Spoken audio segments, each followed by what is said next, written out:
ഭാരതത്തിലെ ലിസ്യു എന്നറിയപ്പെടുന്ന പോട്ട little flower ദേവാലയത്തിൽ മെഗാ മാർഗംകളി അരങ്ങേറി. ദുക്രാന തിരുനാളിനോടനുബന്ധിച്ച് മാതൃവേദിയുടെ നേതൃത്വത്തിൽ 60ഓളം അമ്മമാരാണ് മാർഗംകളി അവതരിപ്പിച്ചത്. ലിറ്റിൽ ഫ്ലവർ പള്ളി വികാരി റെവറന്റ് ഫാദർ ടോം മാലിയേക്കൽ തിരി തെളിയിച്ച് മാർഗംകളി ഉദ്ഘാടനം ചെയ്തു.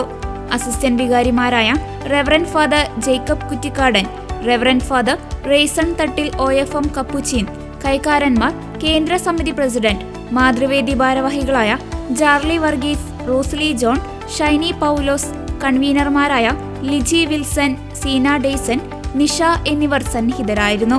കേരളത്തിലെ സുറിയാനി ക്രിസ്ത്യാനികൾ പാരമ്പര്യമായി അവതരിപ്പിച്ചു വരുന്ന ഒരു സംഘനൃത്തമാണ് മാർഗംകളി. കത്തിച്ചുവെച്ച നിലവിളക്കിന് ചുറ്റുമായി വെള്ളച്ചട്ടയും മുണ്ടും ധരിച്ച് 12 പേരടങ്ങുന്ന സ്ത്രീകൾ നൃത്തം അവതരിപ്പിക്കുന്നതാണ് മാർഗംകളിയുടെ പതിവ്.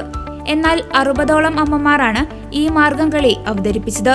ഇന്ന് നഷ്ടപ്പെട്ടുകൊണ്ടിരിക്കുന്ന ഈ കലാരൂപം പുതുതലമുറയ്ക്ക് പകരുന്നതിന്റെ ഭാഗമായാണ് ഇടവകയിലെ അമ്മമാർ മെഗാ മാർഗംകളി സംഘടിപ്പിച്ചത്.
മരമോടും കല്ലുകൾ കനകം വെള്ളി മരമിയലും പഠിച്ചെമ്പുവിരുമ്പും മറ്റും പാലവക വേണ്ടും പണികൾ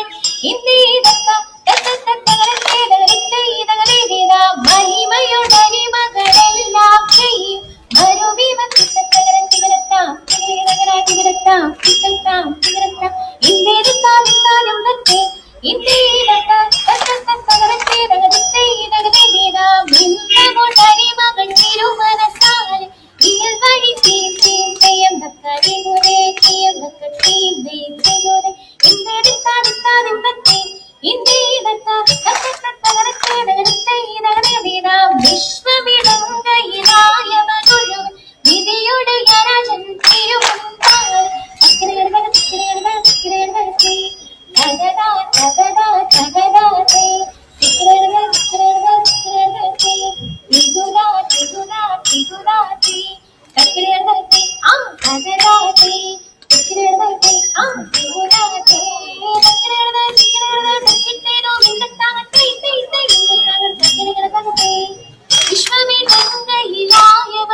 എന്നിവയെല്ലാം കണ്ണുനീരാലെ ഉമയുണർത്തിച്ച നേരം തന്നെ എങ്ങും വിളങ്ങുന്നതായ മിശിഹ എതനു ജീവ തുടങ്ങിയതിനെ ഈയൊരുവൻ താൻ എന്നൊരു ചിന്ത ഉള്ളിൽ വിളക്കഴൽ വേണ്ടാതിനെ നിന്നോട് കൂടെ ഞാനുണ്ട് കൂട്ട് നീ പോകും നാളതിലെല്ലാത്തിനെ മനുഷ്യരെല്ലാം എന്നൊരു നിന്ന് താരനിലക്കഴൽ വേണ്ടാതിനെ മനുഷ്യരെല്ലാ ജാതികളും പിന്നെ അജയും ജന്തുക്കളെല്ലാതെ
തീരുകയില്ലെന്ന് തുണിവാരപ്പൂ